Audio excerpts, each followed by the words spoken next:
So what I'd like to see is if we can't find some of those first legislative laws that came out regulating us, and I don't really want the laws. What I want is the minutes. I want to hear what the hell you were talking about as you were doing this, because that's kind of what we're looking at right now is minutes of a deal. Things that back in that time, they would have been very candid. And they would have been very candid because they had a false sense of security that nobody would ever see. At that point in time, you have to remember, horse and wagon, there were no roads, there were no telephones. It was a much different time, and everything was hand transcribed. And even as early as 1921, we don't have nowhere near the technology that we had then, which means that this data is sitting somewhere on some microfilm or in a stack of files of what's going on. My challenge to you is absolutely, if you can find the information, the $10,000 is yours. Or if you can find the information that says that the IA or the staff adjuster came prior to what I just showed you at the very first slide, which was 1893. Right now, 1893 is the date that I have in my head as the earliest mention of a public adjuster by name inside of a document that we can verify. You got your homework set out for you? $10,000, find me where it says that their adjuster came prior to our adjuster. If you got it, the 10 grand yours. And whatever information that you may find up, hopefully we can share it and we can bring this thing to the next level. There's a whole lot of stuff going on. Go ahead. Can I get that in writing? Yeah, you got it writing. It's on video right now on several different deals. We didn't have video in there. No, we got video right there. Randman's got video. And he'll post it, so you have it in writing. Hello? Yeah, this thing. We're going to go over probably multiple topics. If you've ever been in one of my camps, you know we shoot around a little bit on. We'll start on one topic and we'll move around. Definitely question and answer. If you have questions, we'll try to answer them to the best that we possibly can. But what we're going to go over today, for the most part, in the short time that we have, is the origins of where we came from as public adjusters and how we ended up in the place that we're at today. You graduates that know the answers don't shoot the answers out to the people that don't know, because they're not quite sure what we're talking about. Graduates, this is kind of a new thing for us as well, so if you hadn't been in the last 3 months, then you probably won't have seen any of this stuff. The camp is constantly evolving. Every time we learn something, we incorporate it, and it constantly evolves, So I got real curious here a while back, and for me specifically, if you would have asked me 7, 8 months ago, Cal, how do you think public adjusting got started? I would have said, well, you know, the insurance companies are so horrible that at some point in time, a smart legislator said, hey, we need an advocate on the insured side. We need something to counter these people who are coming out and doing this thing. I was dead wrong. I was so dead wrong that I would have fought you with my fist, believing that I was right. But then when I started looking at things and I started trying to go to research, you know what I found? Nothing. The records are gone. History has been completely erased about where we come from and what we're doing. Does that not seem strange to all of y'all that we can go back and find almost anything that you want from anything that's been going on? You can get the whole script of what happened and how we came to be. But yet if you research public adjusters and when they came to be and how they came to be, there's no information. Even to this date, I have very little data. Now, I believe in what I'm saying so strongly that we put a $10,000 challenge out on the website and said, if you can prove to me that the independent adjuster or the staff adjuster in any capacity, whatever you may call them, somebody that worked as an adjustment for the insurance company, that they came prior to the PA. That was a $10,000 challenge in a time when we're all in COVID. Everybody you know needs more money. Nobody has quite enough, where gas is high. Everything is strenuous right now. So $10,000 would go a long way, would it not? I still have the 10K in my pocket. Not a single person was able to come to me and say, hey, this is where the independent or the staff adjuster arrived prior to the PIA. Okay? So what that tells us is that there's no data. In a world full of data, where is the damn data at? Hopefully we'll find that answer before it's over with, but I'm going to give you what I found to this point. This slideshow that we're looking at here, the plaintiff at the time of the transactions hereafter mentioned was a public adjuster. of claims for losses arising by the destruction by fire, buildings, and contents covered by insurance policies. The defendant, on or about July 5th, 1893. Think about that. We are one of the oldest professions in the world. We were by title public adjuster in 1893. Where's all of our history? Where is everything out that says what happened? If you want to know why the industry's in the state it's in right now, this is why. They've buried every bit of this stuff that was going on. To understand that part, you have to understand that controlling the narrative. Right now, who's controlling the narrative in this room? I am.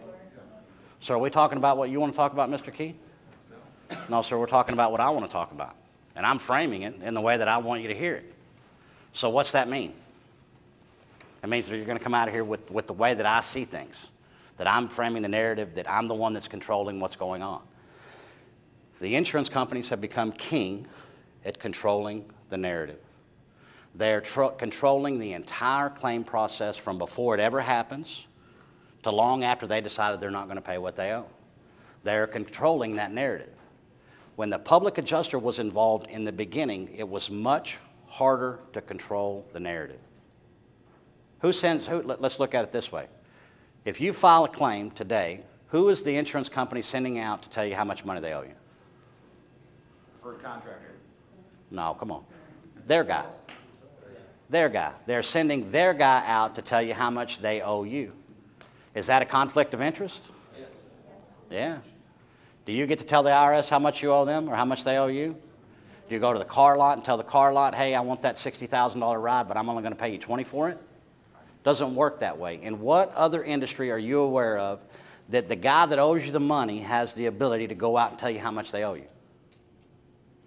I'm not aware of any at all, and I've studied really hard to try to figure out where this shit's coming from. So how in the world did the insurance company get the entire world to believe not only that it was a good idea to send the guy out that owes you the money, but it's the only ideal?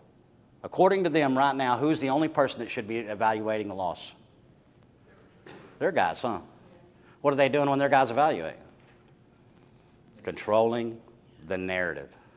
Think about when we see courtrooms today. How many of you have ever seen a bad faith lawsuit that what came to fruition where bad faith was declared by the judge, there was attorney's fees, and there was penalties paid? Have any of y'all seen any of those in real life?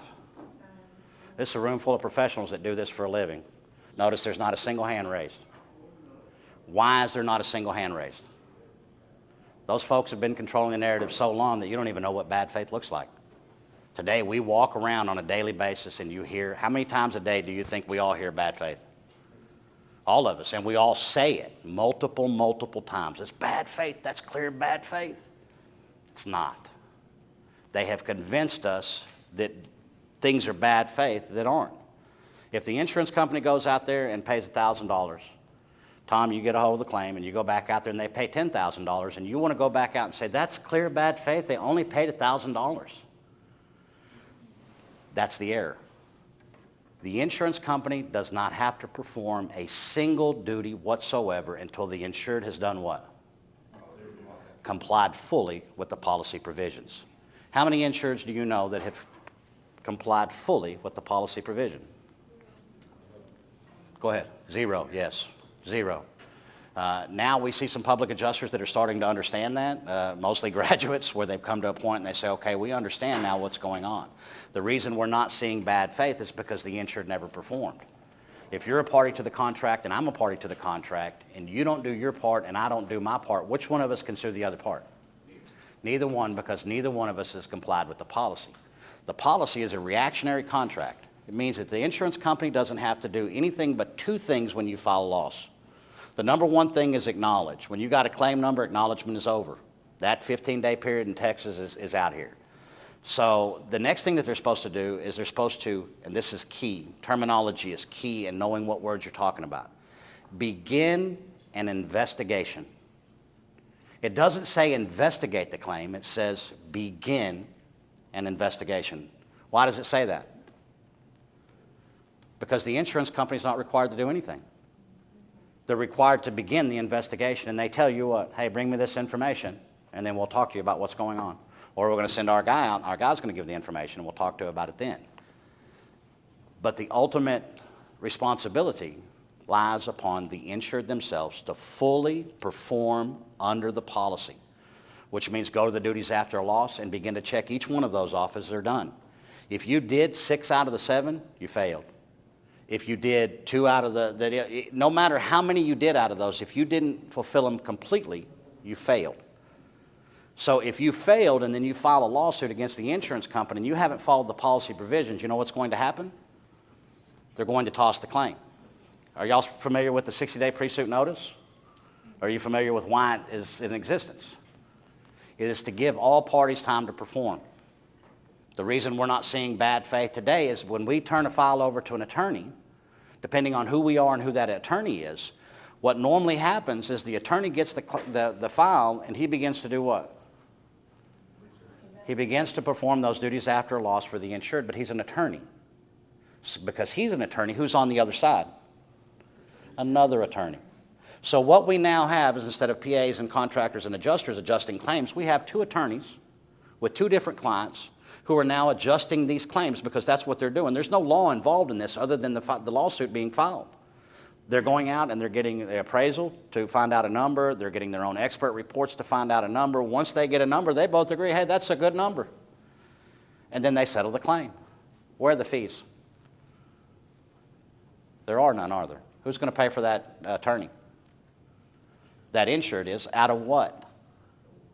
Policy proceeds. Why? Because no bad faith occurred. They went out, they both, once the insured performed the duties, the attorney for the insured performed the duties after a loss, the contract is now triggered. You now have to perform. One of the beauties of the boot camp is when that light comes on for the students is that, hey, you don't care what the insurance company does. I don't care what you're going to add. Well, it's State Farm. I don't give a shit if it's State Farm. I don't care if it's Allstate. I don't care which insurance company it is. What does the contract say?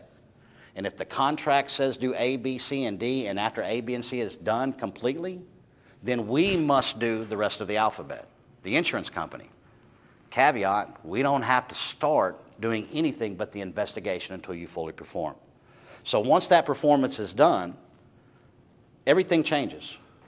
Now, if let's look at the verbiage behind that.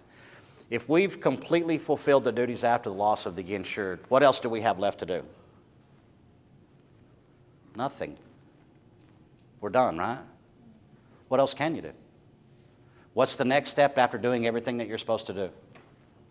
There's not one. It means you're finished. It means you have nothing else to do, and you're not going to bring any value by holding on to this claim and trying to keep it in one spot for whatever reason that it is that you're holding. You're only going to cause more strife and allow the insurance companies to earn more money on the float. So once the claim is done, the insured company has either performed or they have not. At that juncture, the insured has performed, and if they haven't performed, then guess what we call that? There you go. That is bad faith. It means the insurance company had every opportunity to perform under the contract, and they failed. However, the insured did not. The insured performed fully. Everything is completely done, and the insurance company loses their number one defense. Nobody told me. How many times y'all heard that? Nobody told me. But we did tell them.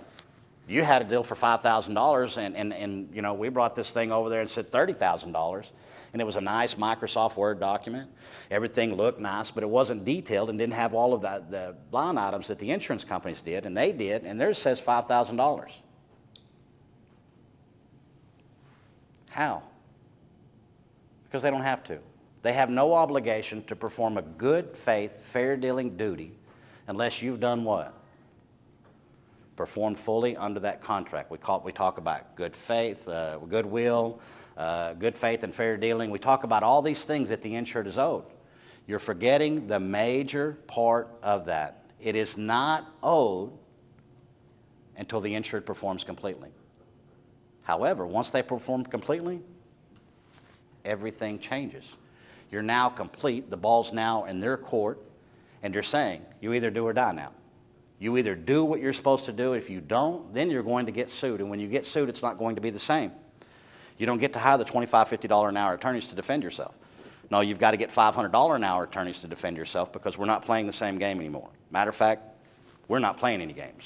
We're dead serious about what we're doing, and when we see you in a courtroom, it means we beat you already. That's why we're here, is we beat you, and you just won't bow out until the court tells you to. Okay, so let's step on just a little bit. I'm real bad about squirrels. I can get sidetracked in a heartbeat. Well, what we're doing is vast, and what I'm trying to do in this little bit of time that we have is to bring everybody to the same place of understanding that I'm at now. So it takes a little bit of time, and we have to follow a few squirrels. Okay, the only reason I put this slide up here is because of the timelines. 1893, 1893, and 1894. Again, clarifying without fail, this is an actual lawsuit, that public adjusters were here in business and named as public adjusters as early as 1893. Probably before that, because they talk about them with familiarity. When you look at this thing, there's a familiarness with it that says that this was here prior to that. Okay, this was the National Conventions of, this is Melanie's tablet, and it doesn't have a touch screen. Her extra tablet. Huh? 2 fingers. 2 fingers, no? Y'all dirty minds quit it. I didn't even have to look up, and I knew that shit was going on. And especially you two fucks over there. Yeah, y'all are on the radar, both of you. This is in Philadelphia, 1921. It's the National Commissioners Convention. This is 21, and we're talking about public adjusters. So even if we skipped from 1893 and we came all the way to 1921, almost 50 years, that's 50 years that our profession was in business, and there is no history whatsoever. The documents that I have, it's taken me months and months to get these documents, and it's only a couple of documents. Where's all that other damn data at? It just floors me that we can't find data on this. It doesn't floor me. I know what's going on, but the fact that they've been successful up until now at hiding this secret. So they've been doing this for 130-something years successfully, and we're going to kind of get an idea here of how it all started. I will be very glad to stage a formal bout. I prefer to have them discuss the question of the public adjuster as a necessity, or as a beneficiary, or as a menace. Menace. What does that word mean to you? Sound positive? Does it sound like anything good whatsoever that word could come out of? Okay, this is in the National Convention of the Commissioners of Insurance. This is the whole kit, bang, and caboodle of people that regulate what we do in 1921. Okay, it gets much worse. I've been talking about it lately here, and what I call it is vilifying. That they have vilified us throughout the decades to get it to the point where we are now. How many of y'all know people that think of public adjusters as a good thing that aren't inside of this industry? We have a horrible name. We have an absolutely horrible name and a horrible stigmata behind what we do, and we never knew where it came from. None of us ever come to a point where it was like, okay, wait a second, maybe this was manufactured. Maybe somebody some time ago started a story, and that story is now what we hear today, 150 years later, and it's nowhere close to a menace. Look in this room. Does anybody look like a menace in this room? Do they look like they're people that are trying to take advantage of all of the people in the world, and that they're, you know, it doesn't compute. What they say does not add up. Okay.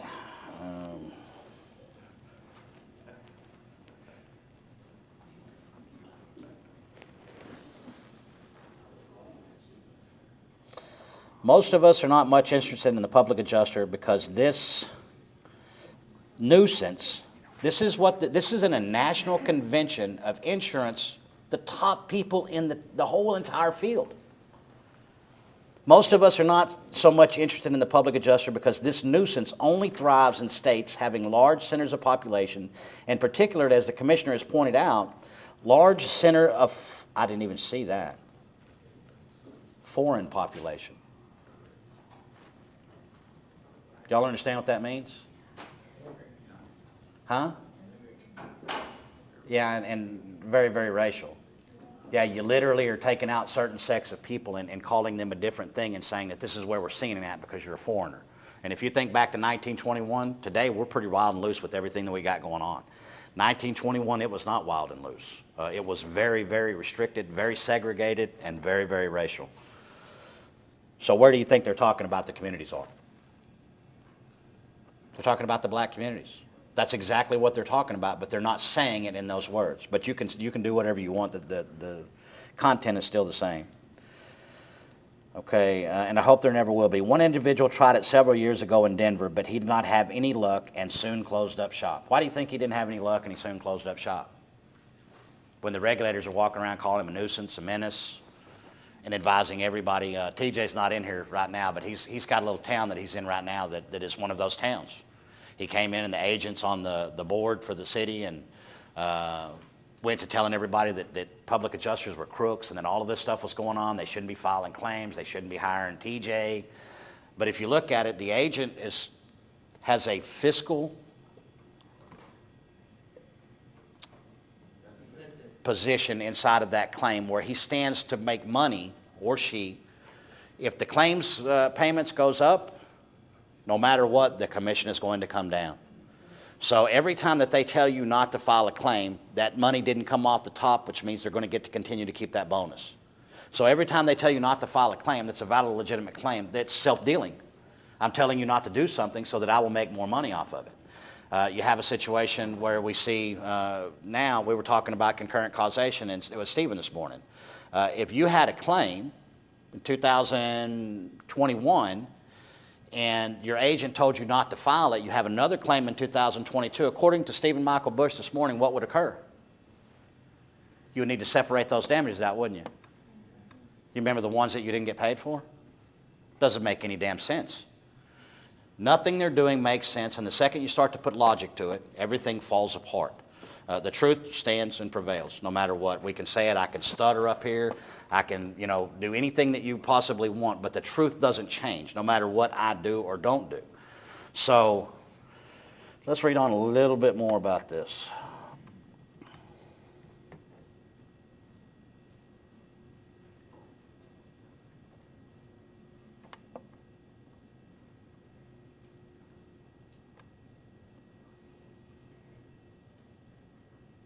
There is undoubtedly a very large addition to the annual loss record shown by the fire companies through the payment of excess losses influenced by these public adjusters, and as the Commissioner has pointed out, at least winked by an occasional avaricious, I've never even seen that, avaricious, is that avaricious?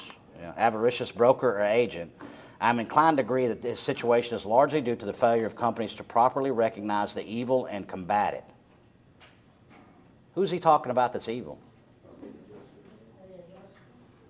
This shit is damning. I mean, this is like literally a hit post at the National Convention.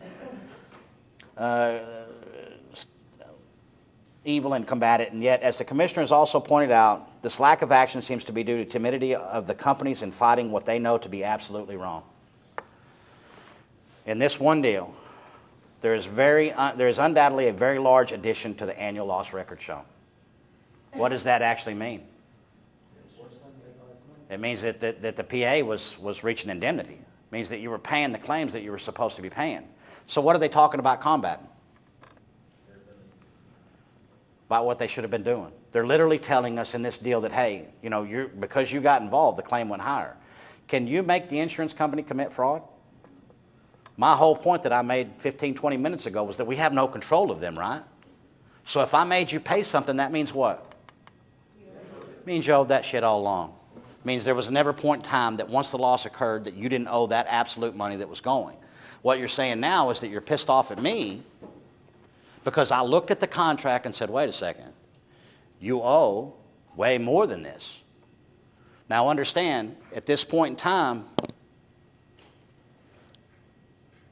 they have convinced not just the United States, the entire world, that it's a good idea to send their guys out. It's a bad idea. If we call the duties after a loss another word, or another term, or another phrase, what would we call that? Requirements. Burden of proof, maybe? So they have a burden of proof. Who put that burden on them?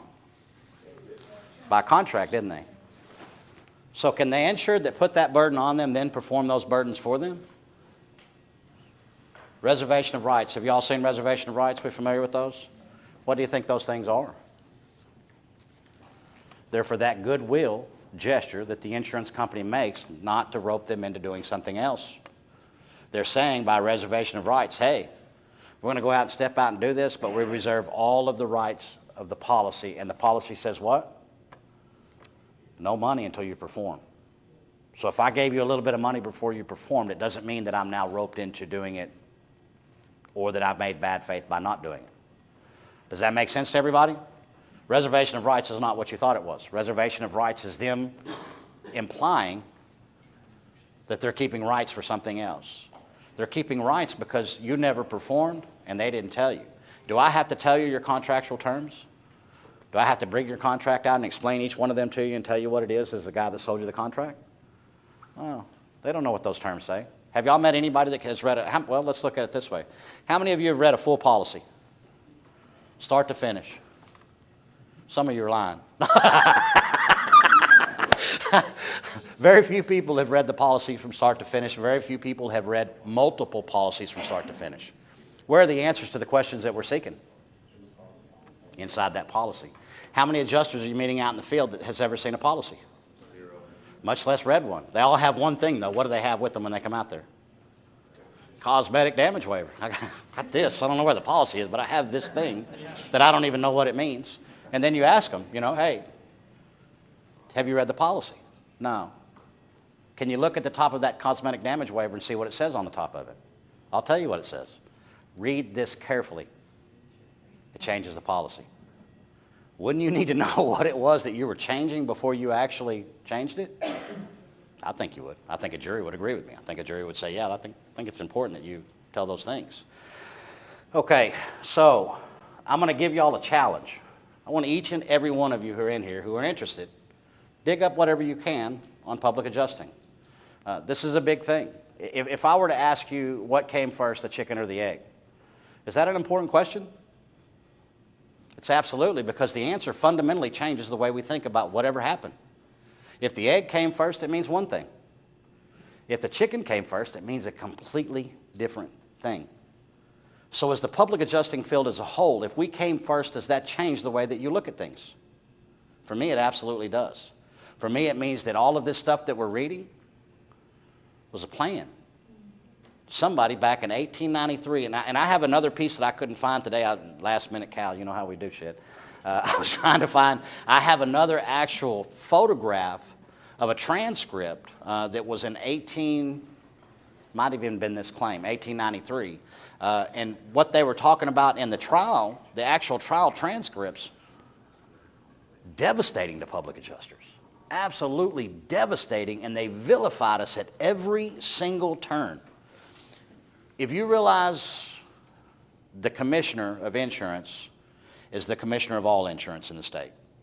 So every bit of insurance that's going on, automotive, health, every single bit of that is regulated by this super, uber powerful entity that is the commissioner. Those are the guys that were down there typing this shit up. They were the guys that were down there saying this. Now, the first public adjuster that I could find that came into law was in 1935 to 1937, and in that time, it was the same deal. And I think what actually happened at that point is that they were, from what I can find, they were starting to try to regulate us. But if you're starting to try to regulate me in 1921, that means it already existed. It means you're now trying to answer a problem that you perceive is already here. But if we look back, what was the problem? PAs were getting people paid. How was that a problem? How can I make you pay more than what you owe? And when I make you simply pay what you owe, how do I become the bad guy? Menace, words like that. Yeah, aggravating words that incite emotion inside of you that make you feel a certain kind of way. All of the word, did any of y'all see a positive word in there for us? Anything at all that says, hey, this poor insured was by themselves against this big massive insurance company and then this other person came in with a license and changed the whole outcome? None of that's in there. Not a single bit of that's in there. What I believe that we're going to find is today, we know that when they make the laws, there's a lot of shit that goes on. Yeah, they go into committees, they do all kinds of shit, the bill is introduced, all kinds of stuff, and guess what happens with every bit of that? There's records of it. See, today we can go on the internet and use the Google machine and say, hey, what happened here? And we can pull up damn near anything that we can think of, we can find. In those days, those records weren't recorded. So what I'd like to see is if we can't find some of those first legislative laws that came out regulating us, and I don't really want the laws. What I want is the minutes. I want to hear what the hell you were talking about as you were doing this, because that's kind of what we're looking at right now is minutes of a deal. Things that back in that time, they would have been very candid. And they would have been very candid because they had a false sense of security that nobody would ever see. At that point in time, you have to remember, horse and wagon, there were no roads, there were no telephones. It was a much different time, and everything was hand transcribed. And even as early as 1921, we don't have nowhere near the technology that we had then, which means that this data is sitting somewhere on some microfilm or in a stack of files of what's going on. My challenge to you is absolutely, if you can find the information, the $10,000 is yours. Or if you can find an information that says that the IA or the staff adjuster came prior to what I just showed you at the very first slide, which was 1893. Right now, 1893 is the date that I have in my head as the earliest mention of a public adjuster by name inside of a document that we can verify. So what I'm looking for is some more, and you were helpful in some of this stuff, Ian. I think you might have provided this actual, the whatever it was. But you remember when I put the challenge out. Still got the money, and I still have the money now, and I'm offering the $10,000 to anybody that can prove to me they came first. I don't believe it. I don't believe they did. They had what was called a loss assessor. The loss assessor had nothing to do with the loss. They went out and they assessed the home prior to putting a premium to it. Their sole intent was to tell the insurer how much money to charge for premiums. Had nothing to do with the loss, had nothing to do with destructive damage. It was simply to tell you how much money I need to charge you on this structure. So I'm a pretty good researcher. I dig deep into everything that I get into, and I have not been able to find anything. So I am issuing that challenge to you folks. If you take it, fantastic.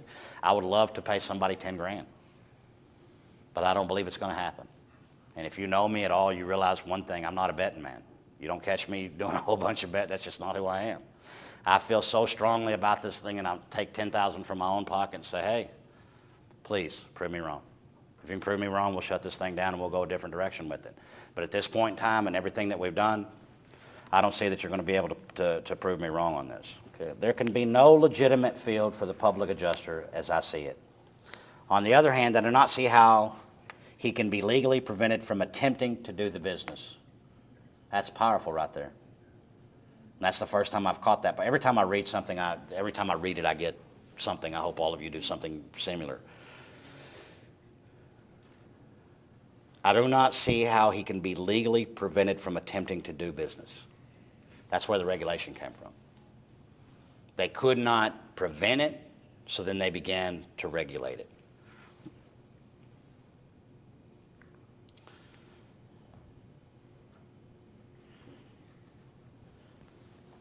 However, crooked adjustments cannot be carried out by the public claim adjuster alone. He must have an accomplice. In most locations at the present time, the companies virtually own the adjustment bureaus, which have been established, so they tell us, to reduce the cost. So they tell us to reduce the cost of settling losses. Okay, this is 1921, and bear with me because some of this is coming to me in the first place too. So what we're seeing is the evolution of how they did it, and just in these couple of documents we have that. This is where independent adjusters and staff adjusters originated, right here. The Bureau, in this, see, we have a critical period between 1893 and 1921 that I don't have the data for, but in between 1893 and 1921, IAs, or well, probably at that time they were called, well, it says right here.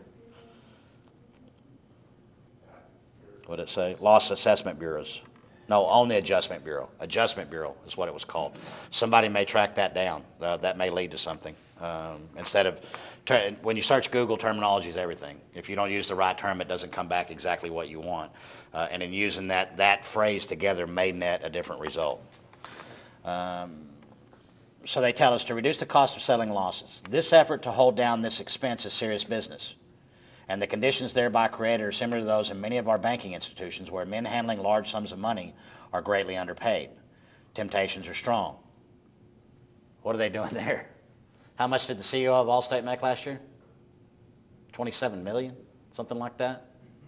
They're now justifying paying him the 27 million because if you don't pay him something, then he's going to start to steal. Logically, it doesn't make sense. How do you get the money to steal? None of it adds up. Yeah, you either steal it or we're going to give it to you. So we're just going to give it to you. Okay. If the companies will not try to keep the cost of adjustment so low and would pay their adjusters adequate salaries, part of your evils and a large part of them, to my mind, would be cured. Wherever you find a crooked adjuster for the assured, you are sure to find a crooked adjuster for the company. Good, finally they did say that part. For it always takes someone else behind the public adjuster to put across a questionable claim. Now that narrative, while it's there, do you hear that narrative today? That narrative is nowhere in existence today. There's only there's two. There's two people that commit fraud. Three, my bad, there's three. There is the contractor, the public adjuster, and the attorney. But we'll add the appraisal and call it four. But they now are the ones that are committing all the bad faith. And as we kind of discussed about what bad faith actually means earlier, we kind of have to change our thinking on who's committing the bad faith. If you're a public adjuster and you haven't submitted a proof of loss, what does that really mean? It means you hadn't performed. And it means that you could get in as much trouble as the insurance company for the bad faith that you perpetrated to the insured. Hey, I'm your PA. I can do all this stuff. I'm great. Superman, I'm going to fix this shit for you. And then you didn't do the first step of the performance. You now are liable. If you don't have E&O insurance and you're in this room, I suggest that you get E&O right after you leave for making mistakes like that.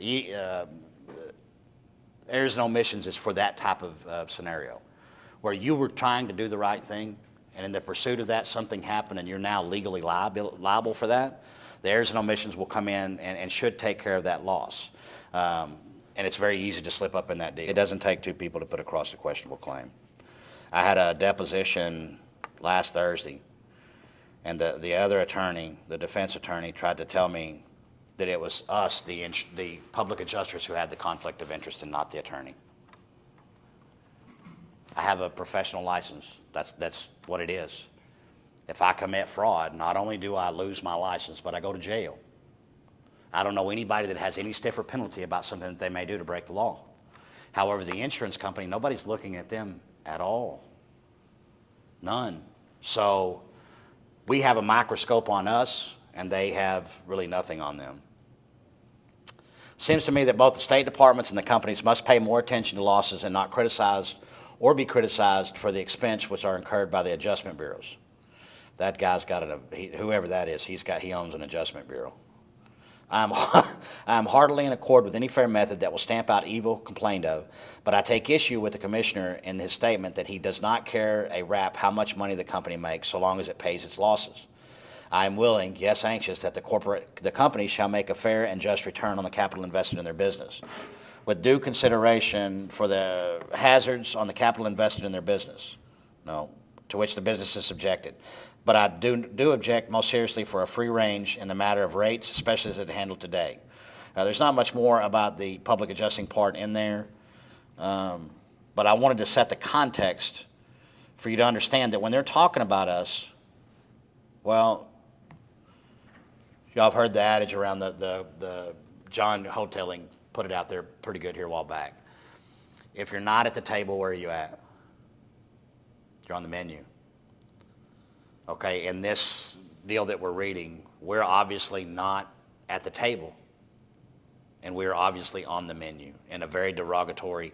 I have never seen any kind of legislation to come out against any kind of profession that had this type of wording in it. Vicious, vindictive, you're a menace, all of these things. These are terrible words, and they put it in terrible context as to the insurance company only owes the cost that it takes to reasonably replace or repair that item and here's the caveat, y'all hear that all the time, here's the part that you don't hear, that brings the insured back to pre-loss condition. That's why we don't talk about patches, that's why we don't talk, did they have a repair before? No, then we're not gonna have a repair after. Disco doesn't mean anything to me. Shouldn't mean anything to any PA. There was no patch there before. Indemnity says I'll put you back to where you were prior to the loss, which means that I had a whole roof, no patch. So those things we look at absolutely, but what I'm talking about specifically in yours, in order to make any kind of margin like that, you would have had to submit an evaluation, and then you would have had to go back to get the RCV. And when you went to go back to get the RCV, that means that you billed for all of those items to be complete. So if you didn't do the gutter, that item's not complete. If you didn't replace the drip edge, that item's not complete. $14 a foot, I'll get a gutter put up for Don't worry about prices. Let's get completely out. Don't worry about the prices. You said 60%. That's what we're looking at. Right. What I'm trying to get at, as clearly as I can, is that there is not that much money in there. So in order, and because it's dollar for dollar, we exact them and we look at it. With $14 a lineal foot for drip edge, we have all of these numbers down. So when you go to submit that invoice, that means that the invoice that they're paying off of is their exactament. There was a dollar and there was a line item. Any line item that was not done but was billed for is fraudulent. So if you didn't put the gutter back, if you didn't detach and reset the gutter, if you didn't put the drip edge, if you didn't replace the felt paper, how many of y'all are, are you eating deductibles? No, but I'm going above and beyond what's on. Took too long to answer that. Look, no, I don't, maybe not. Well, the same thing with the deductible. If the job is a $10,000 job and you have a $1,000 deductible, and you tell an insurer that you're going to eat that deductible of $1,000, I can tell you what the penal code is. It doesn't happen here. for what? For waiving the deductibles. It's illegal. 100%. Okay, but I don't care what they do. I don't care what anybody else does. What I'm going to try to teach is what's right. Waiving deductibles is illegal, and it shouldn't happen. Me as an insured, I want to pay my deductible. Why? Because it's a contractual obligation.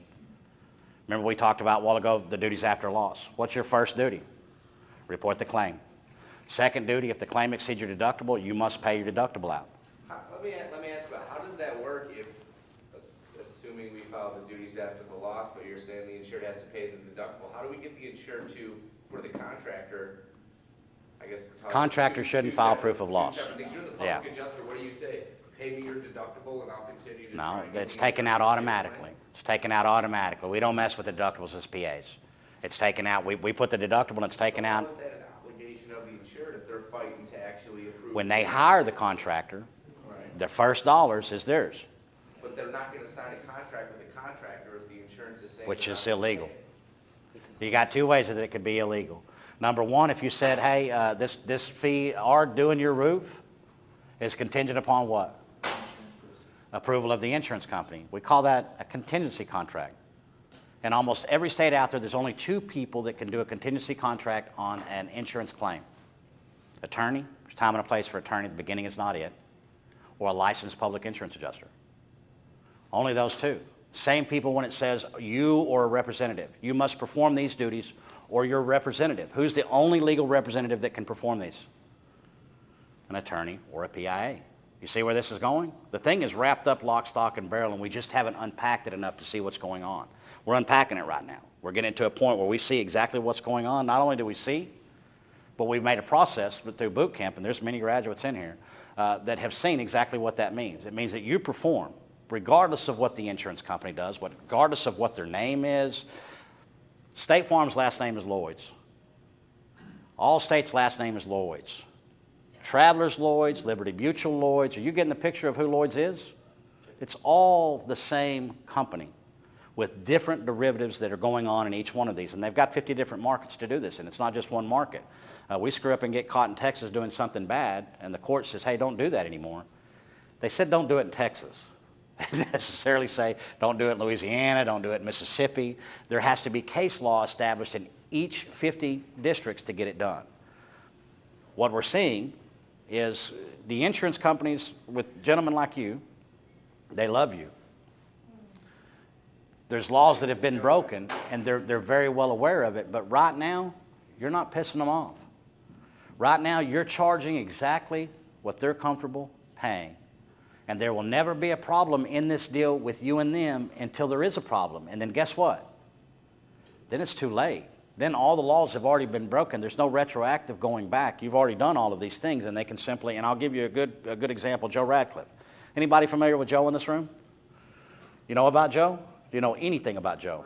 Do you know about his lawsuit, defamation? I heard the story. Yeah, well, they went after Joe. Joe was like you. He was doing fine. He was making 50, 60%, and then he figured out one day, hey, there's a bunch of stuff that I'm not billing for, that I'm having to do. So he began to bill for that. When he began to bill for that, the State Farm went to the prosecuting attorney. They brought handcuffs back, and they took Joe and they put him in jail on live TV. They made a big deal about who he was and that he was a criminal. He was creating fraud out there, did all this stuff. Guess what? The jury said he wasn't. I don't know what Joe was doing. Don't really care.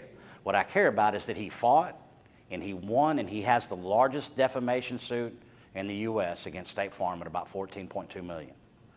But my point in bringing that story up is that Joe was fine until Joe began to start billing for things that were actually there. That's when they started coming after him, when you started charging them more money than they were prepared to spend. At that point, they said, hey, we're coming, and they did. Joe's a strong guy. Not many people would have went through what he went. They put him in jail. They ridiculed him on TV. They literally put commercials out. This was a big, huge deal, and he fought through it. I think he about went broke. I think he about lost his damn mind. I think it was a very harrowing ordeal. But my point is that they did it, and they did it wantonly. They did it with the help of the local police authorities, the local district attorney. All of these people got involved on their behalf to get that guy just like you. My whole process in here right now is to keep them from doing that to you. I don't want to see you go to jail. Jail's a bad place. Unless you're a criminal, you don't need to be in there. Okay, so questions right now about anything that we've got so far? We're actually past time. In closing, you two got, no, I'm just kidding. Any question on who came first? Does anybody believe that the independent adjuster or the staff adjuster for the insurance company came prior to the public insurance adjuster? Are we talking about America or Europe? I'm talking about anywhere. I'm talking about anywhere in this wide world. Now, you're going to talk about something called a loss assessor. Not the same thing. Not the same thing. And what I'll even broaden the scope of my challenge. Anything that suggests that somebody worked for the insurance company prior to 1893 that adjusted claims for the insurance company, I don't care what you call them, doesn't matter, that they worked for them in that capacity of adjusting losses, not getting premiums, not trying to figure out how much I'm going to charge you, but actually adjusting losses. I'll tell you, those folks didn't exist. There was people just like me and you that went out there and did the assessment. We were independent, we were outside, we didn't know the insurance company, we didn't know the insured. We went in and we assessed the bill, the insurance company paid it. When that started happening, we see exactly what happened. The loss margins are what? Incredibly larger when the PA was involved. They said the truth, but nobody looked at it as being the truth. You're mad at the PA because he did one thing. Held you to the contract. So is it your strong suspicion that the independent adjusters were actually acting in the capacity of the PA because there was no relationship with the insurance? They weren't there at all. They did not work for what I'm saying is they didn't work for the insurance company. They worked directly for the insured from the very beginning. They did not start to work for the insurance company until between 1893 and 1921. The Adjustment Bureau was born somewhere in there. I think that one phrase is going to get us a little bit farther than what we've been, but I think it's actually going to give us some insight into who started the Adjustment Bureau, and it's probably one of these cats right here that signed up on this commissioner's deal. They probably owned one of the first adjustment boards. The language was kind of such where they were trying to crap on PAs, but they were also trying to crap on the IAs, but they were saying that, hey, we have a solution. Here's a problem, here's a problem. The adjusters for the carrier because of the PAs. Right, and because, what were the PAs doing? Probably getting the claims paid properly. Motherfuckers. Yeah. How dare you go out and do that properly? And from doing things properly, they were vilified. Menace, all the words that they used to say that we were bad. I'm looking at a room full of y'all right now, and I don't feel that way about any of y'all. Now, there's some people in the industry that are sharks. They don't care about nothing but the dollar. But the good thing about most of those folks, we know who they are, and they know who they are. They don't make any bones about saying, I'm here for the dollar, and that's what I'm here for. And I'm okay with that, as long as you don't have a false sense of I'm doing this for you or doing it for whatever when you actually have an ulterior motive. So you got your homework set out for you, $10,000. Find me where it says that their adjuster came prior to our adjuster. If you got it, the 10 grand's yours. And whatever information that you may find up, hopefully we can share it, and we can bring this thing to the next level. There's a whole lot of stuff going on. Go ahead. Can I get that in writing? Yeah, you got it writing. It's on video right now on several different deals. We didn't have video in there. No, we got video right there. Randman's got video. And he'll post it, so you have it in writing. Yeah. Anybody that knows me knows that if I told you something, no matter if it's written in stone, no matter if it hurts me to the core, I'm going to do precisely what it was that I promised. Questions? No? Thank y'all. I enjoyed. See y'all tomorrow.